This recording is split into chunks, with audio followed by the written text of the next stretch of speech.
اعوذ باللہ من الشیطان الرجیم، بسم اللہ الرحمن الرحیم۔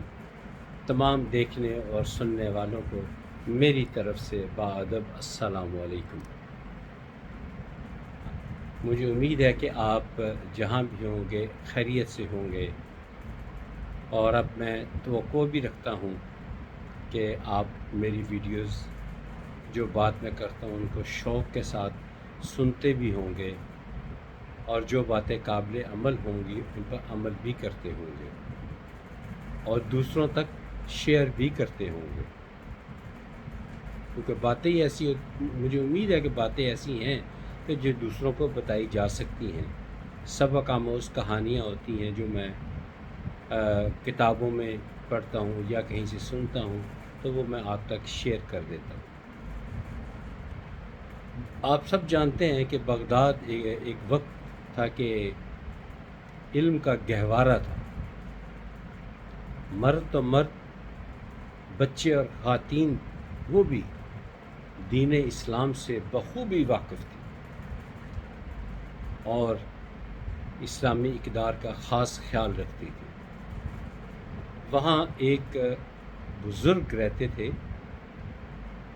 وہ جب بھی نماز پڑھتے تو دعا کرتے، تو دعا میں دو خواتین، دو لیڈیز، ان کے حق میں خاص دعا فرماتے۔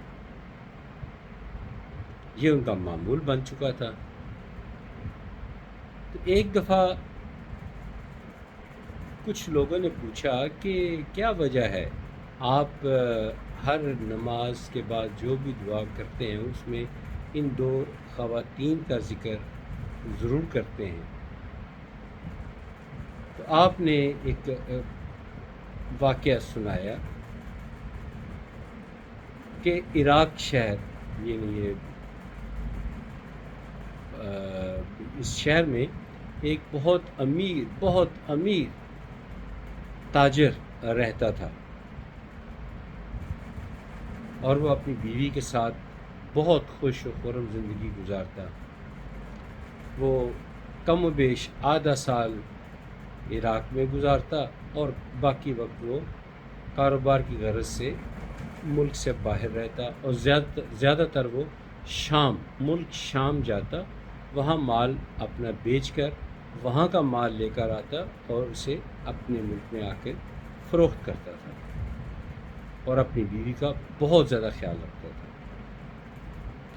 جب بھی آتا اس کے لیے تحفے تحائف وغیرہ لے کر آتا، اور دونوں بہت خوش زندگی گزار رہے تھے، پیسے کی کوئی کمی نہ تھی۔ اس کی بیوی بھی دیندار تھی، خود بھی دیندار تھا، نیک تھا۔ اب یوں ایسا احساس ہوا کہ وہ اب یعنی سپوز وہ 6 مہینے عراق میں گزارتا تو 6 مہینے عراق سے باہر، تو اس کی بیوی نے محسوس کیا کہ یہ اب 6 مہینے سے زیادہ وقت عراق سے باہر وہاں دوسرے شہر شام میں گزارتا ہے۔ عورت کو شک پڑ جاتا ہے، یہ ایک پکی بات ہے۔ تو اس عورت نے ایک بوڑھے آدمی سے کہا، میں تمہیں یہ معقول معاوضہ دیتی ہوں اور تم جاؤ اور پتہ کر کے آؤ کہ یہ وہاں کیا کرتا ہے، میرا خامد وہاں پہ جاتا ہے تو کیا کرتا ہے۔ وہ بزرگ آدمی جو تھے، وہ 1 مہینے کا سفر ہوتا تھا اس زمانے میں، وہ گیا اور واپس آیا تو اس نے بتایا کہ اس نے وہاں پچھلے 3 سال سے ایک وہاں پر بھی شادی کر لی ہوئی ہے، اور اس کی بیوی اس سے بہت زیادہ خوش ہے، دونوں خوش و خرم وقت گزارتے ہیں، اور اس لیے وہ کچھ وقت زیادہ وقت وہاں پر گزارتا ہے اور کچھ وقت اب ہمارے پاس وقت گزارتا ہے۔ اب وہ اس کی بیوی جو عراق میں رہتی، کافی سمجھدار تھی، دیندار تھی، اس نے دل میں سوچا کہ اب جب آئے گا تو میں اس سے ضرور پوچھوں گی۔ اور وہ جیسے ہی آیا تو اس نے آتے ساری حملہ نہیں کر دیا، آتے ساری حملہ نہیں کر دیا، سوالوں کی بوچھاڑ نہیں کر دی۔ اس نے محسوس کیا کہ میرا خاوند کچھ کمزور سا ہے، بیمار ہے، سفر کر کے آیا ہے، چند دن ٹھہر جائے، صحت اچھی ہو جائے تو میں اس سے پوچھوں گی۔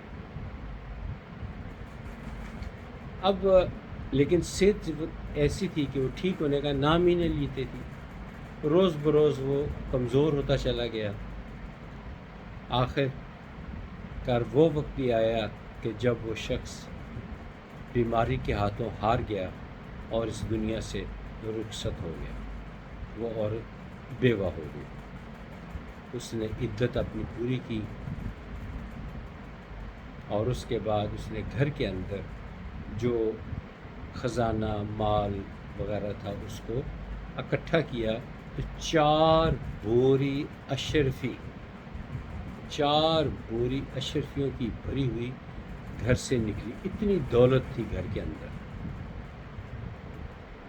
وہ سوچ میں پڑ گئی کہ میں اتنی زیادہ دولت کا میں کیا کروں گی۔ آخر اس نے ایک بہت ہی شاندار فیصلہ کیا۔ فیصلہ یہ کیا کہ اس نے اسی بزرگ آدمی کو ساتھ لیا اور 2 بوری اشرفیوں کی لی کہ میں اپنے خاوند کی دوسری بیوی، اس کا بھی حق بنتا ہے اس دولت میں اس کو بھی دے دوں۔ وہ خیر چلتی وہاں پہنچے۔ وہ عورت بھی دیندار تھی، نیک تھی، سمجھدار تھی۔ تو اس کے پاس جب پہنچے تو جو یہ لوگ گئے ہوئے تھے دونوں، انہوں نے جا کے سارا واقعہ بیان کیا کہ مجھے پتہ چلا ہے کہ میرے شوہر نے تمہارے ساتھ شادی کی ہوئی تھی، ان کا انتقال ہو گیا ہے، ہم دونوں بیوہ ہو گئی ہیں۔ تو گھر کے اندر سے 4 اشرفیاں کی بوریاں نکلی ہیں بھری ہوئی۔ تو میں پورے حساب کتاب کے مطابق 2 بوری اشرفیاں تمہارے لیے لے کر آئی ہوں، یہ تمہارا حق بنتا ہے۔ وہ عورت بھی دین کو سمجھتی تھی، کوئی اور ہوتی تو شاید قبضہ کر لیتی۔ اس نے کہا کہ نہیں، مجھے نہیں چاہیے۔ کیوں؟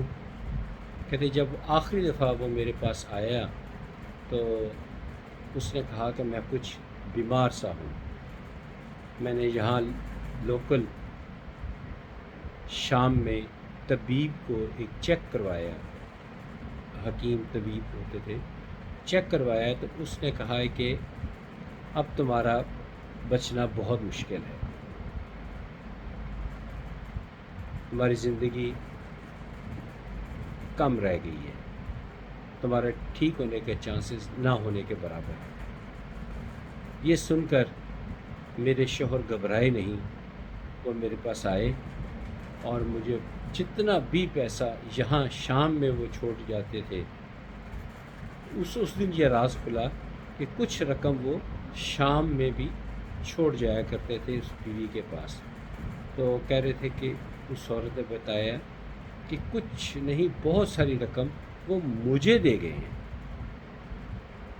اور ساتھ یہ بھی کہا کہ میری اب زندگی کے امکانات کم ہیں، میں چاہتا ہوں کہ میری موت واپس عراق میں ہو، کیونکہ میری پہلی بیوی جس کے ساتھ میں نے بہت وقت گزارا ہے، میں اس کے پاس مرنا چاہتا ہوں، اور میرے بچنے کا کوئی امکان نہیں ہے، میں تمہیں طلاق دیتا ہوں اور اجازت دیتا ہوں کہ تم دوسری شادی کر لو،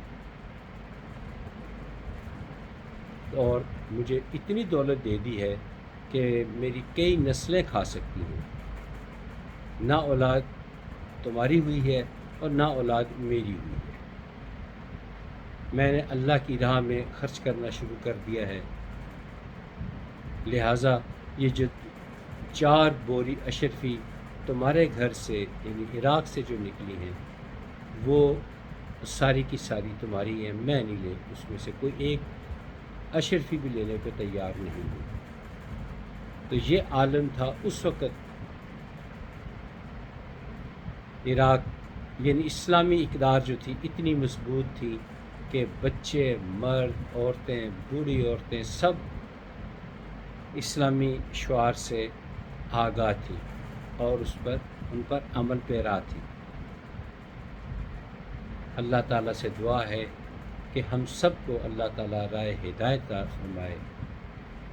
قرآن پاک جیسی مقدس کتاب ہمارے پاس موجود ہے، اس کو پڑھیں، تمام مسائل کا حل اس کے اندر موجود ہے۔ اللہ تعالیٰ ہمیں ایسے تمام گناہوں سے بچائے کہ جن کی بخشش نہ ہو سکے۔ اللہ تعالیٰ سے دعا ہے، یا اللہ ہماری دنیا بھی اچھی کرنا، آخرت بھی اچھی کرنا۔ قبر میں جو جس مٹی میں جائیں وہ مٹی بھی ہمارے آنے پہ خوش ہو، قبر میں بھی راحت ہو، آخرت میں بھی راحت ہو، روز قیامت نبی پاک صلی اللہ علیہ وآلہ وسلم کی قربت نصیب ہو اور آپ کی شفاعت بھی نصیب ہو۔ یا اللہ روز قیامت ہمیں بغیر کسی حساب کتاب کے بخش دینا، حساب کتاب کے چکر میں پڑ گئے تو مشکل ہو جائے گی۔ یا اللہ تو رحمان ہے، آج بھی رحمان ہے، روز قیامت بھی رحمان ہوگا، ہم پر اس دن بھی رحم فرمانا۔ آمین ثم آمین۔ اگلی ویڈیو تک اجازت دیجیے، پھر ملاقات ہوگی آپ سے انشاءاللہ تعالیٰ، تب تک اجازت دیں۔ خدا حافظ، السلام علیکم۔